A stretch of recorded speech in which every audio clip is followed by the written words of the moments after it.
Assalamualaikum warahmatullahi wabarakatuh.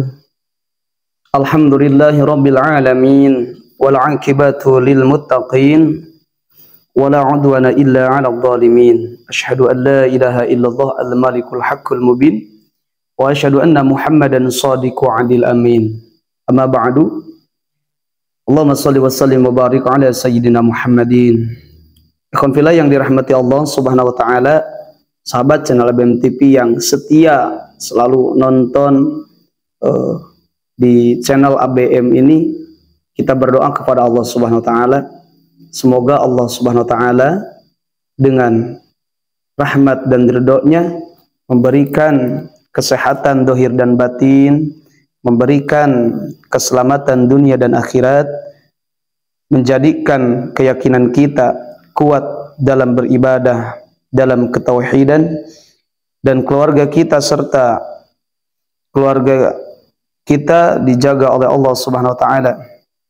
Dan yang paling utama, semoga kita dijadikan hamba-hamba Allah yang takwa, yang selalu mendekatkan diri kepadanya. Amin ya Allah ya rabbal alamin. Al-Fatihah. A'udzubillahi minasyaitonir rajim. Bismillahirrahmanirrahim. Alhamdulillahirabbil alamin arrahmanir rahim maliki yaumiddin. Iyyaka na'budu wa iyyaka nasta'in. Ihdinas siratal mustaqim, siratal ladzina an'amta 'alaihim ghairil maghdubi 'alaihim waladdallin. Konfila yang dirahmati Allah Subhanahu wa taala, dalam video kali ini saya coba akan jelaskan tentang doa setelah sholat tahajud yang mana dianjurkan untuk dibaca sesuai dalam Al-Quran. Diantaranya, sebelum membahas doa tersebut, kita harus paham dulu apa itu sholat tahajud.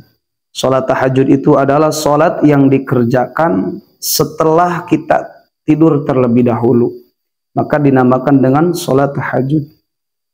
Adapun niatnya pasti ikhwan fillah sudah mengetahui, yaitu usolli sunnata tahajjudi raka'ataini lillahi ta'ala Allahu akbar.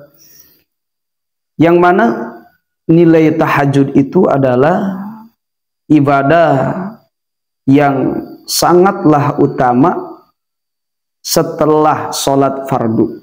Sehingga ada sahabat yang bertanya kepada Rasulullah, yaitu kata Rasulullah, bi anna Allah iftarada alayya khamsa salawatin fi kulli yaumin wa lailatin. Sesungguhnya Allah itu sudah mewajibkan, yaitu salat 5 waktu setiap hari dan malam. Maka orang Arab berkata, hal alayya ghairuha ya Rasulullah, apakah ada untukku amalan selain salat yang 5 waktu itu?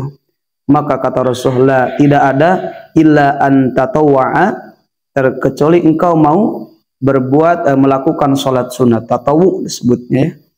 Maka tatawu itu diantaranya sholat tahajud yang nilainya itu sunnah muakkad. Sebagai tambahan untuk kita, maka orang yang melakukan tahajud itu Allah akan berikan keistimewaan di dunia serta di akhirat. Bahkan Allah akan memberikan makom tertinggi untuk orang-orang yang selalu mendirikan tahajud, yang selalu mengistiqomahkan tahajud. Bahkan di malam hari itu setelah sholat tahajud kita baca doa ini, kita minta 4 hal setelah sholat tahajud, karena 4 hal ini yang paling penting di dalam kehidupan kita. Maka sebelum saya lanjut, ikhwan fillah, alangkah baiknya yang belum bergabung, belum menekan tombol subscribe, maka tekan dulu tombol subscribe, like, comment, and share.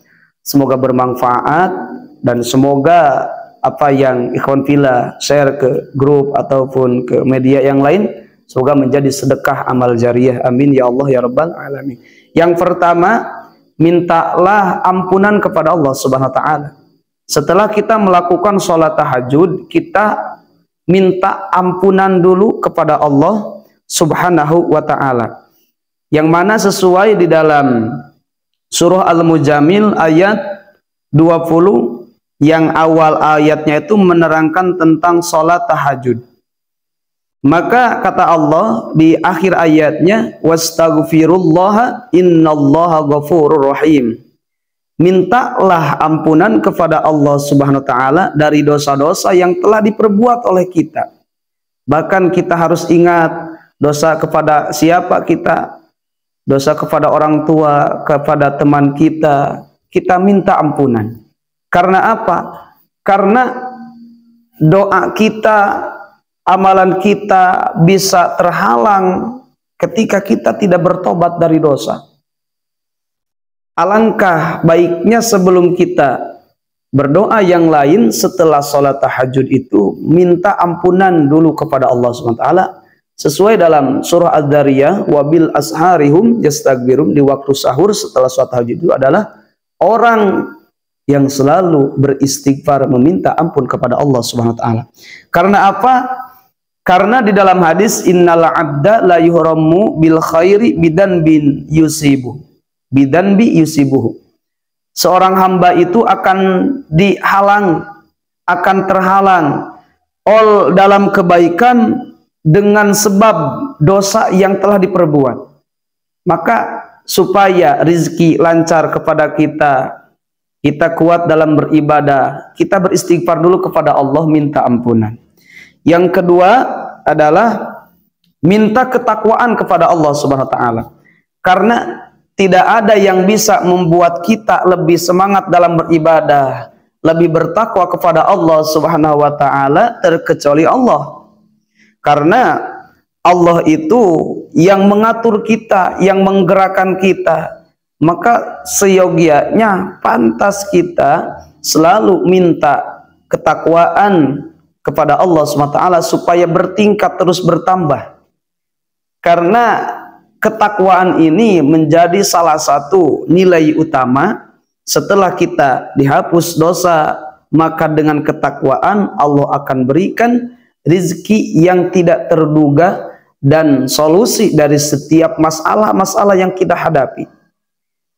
Yang mana dijelaskan di dalam Al-Quran, wa may yattaqillaha yaj'al lahu makhrajan wa rizquhu min haitsu la yahtasib.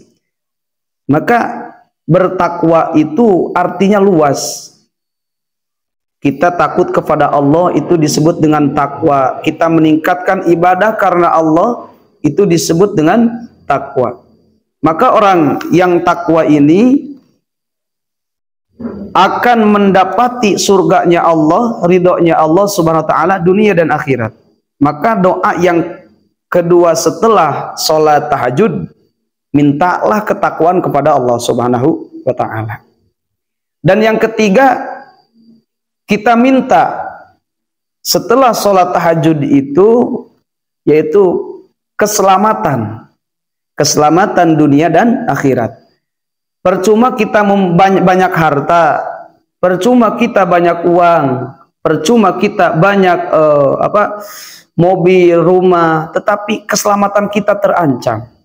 Maka tidak ada yang bisa menyelamatkan kita, tidak ada yang bisa menyelamatkan harta kita, tidak ada yang bisa menyelamatkan keluarga kita terkecuali Allah Subhanahu wa taala. Maka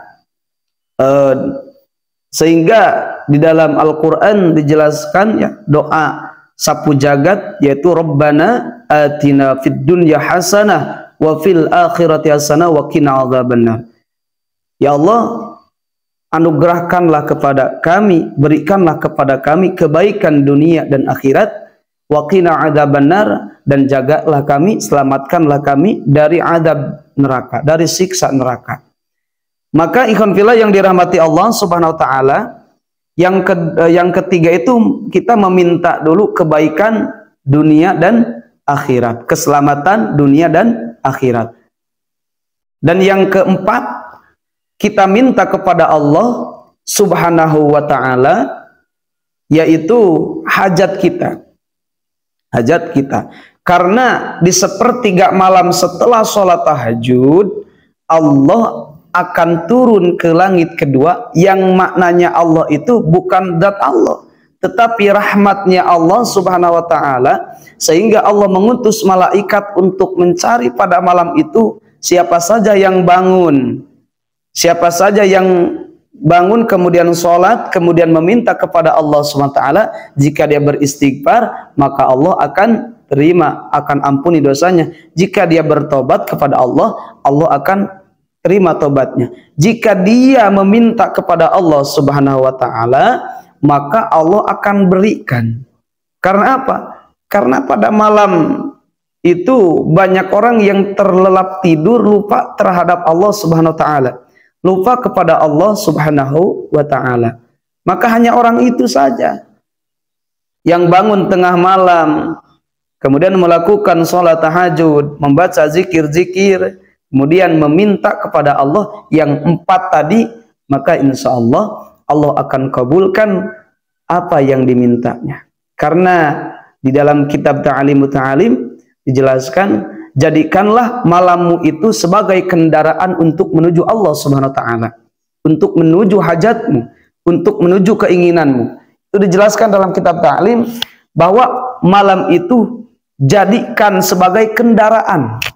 Jika kita mau ke jika kita mau ke Jakarta, kalau jalan kaki lama ya, tetapi kalau kita naik kendaraan pasti lebih cepat. Yaitu, maka kendaraan untuk menggapai ridho Allah, untuk mengutarakan hajat kita kepada Allah SWT, untuk mengutarakan keinginan kita kepada Allah SWT, maka di waktu malam setelah sholat tahajud. Maka jangan lupa minta 4 hal setelah sholat tahajud. Itu yang paling pokok, yang paling utama. Yang pertama, minta ampunan kepada Allah. Yang kedua, minta ketakwaan kepada Allah. Yang ketiga, minta keselamatan kepada Allah. Yang keempat, baru kita meminta hajat-hajat kita yang akan menunjang dalam kehidupan beribadah kepada Allah Subhanahu wa taala. Ikhwan fillah yang dirahmati Allah Subhanahu wa taala, semoga bermanfaat dan semoga kita semua dijadikan hamba-hamba Allah yang selalu mendekatkan diri kepadanya. Billahil hidayah wa taufiq. Wassalamualaikum warahmatullahi wabarakatuh.